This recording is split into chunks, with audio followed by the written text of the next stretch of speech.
WordPress is an extremely powerful content management system, and one of the reasons for that is how easy it is to customize your site and build something truly unique. That's made possible by themes.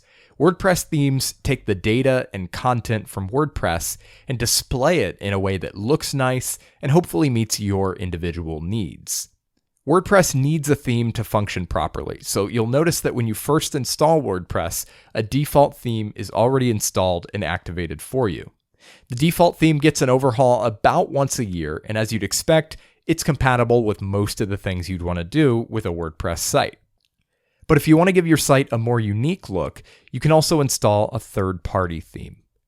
There are a few ways to get a WordPress theme. You can get a free one from the WordPress repository, you can buy one from a third-party seller or marketplace, or if you really want to go crazy, you could create your own or hire a designer to create one for you. But in most cases, you should be able to find a WordPress theme that looks and feels exactly how you want just by doing a little searching. So the easiest and cheapest way to get a WordPress theme is by installing a free one from the theme repository on wordpress.org.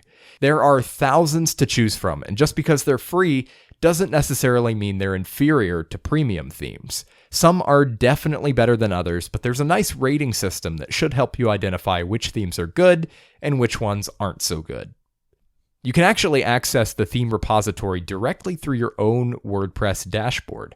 Just head over to the Themes section under Appearance and click Add New.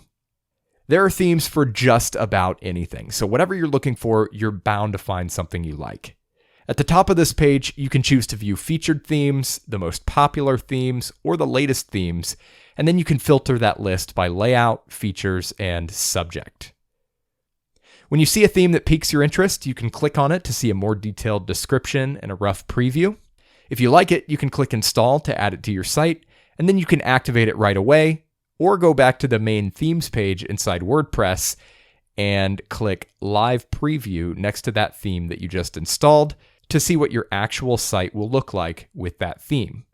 You can then customize some settings using this panel on the left side, and when you're satisfied, click Activate and Publish. In addition to the free themes from WordPress.org, there's a whole world of premium themes that you can buy from third-party sellers and marketplaces. Like I said, there's nothing inherently wrong with free themes, but premium themes as a whole do tend to offer more advanced functionality and higher quality design than free themes. And the purchase price usually includes support and documentation, so if anything goes wrong or if you need help getting set up, you've got a lifeline there to help you out. So if you have a little money to invest, a premium WordPress theme can be a great investment.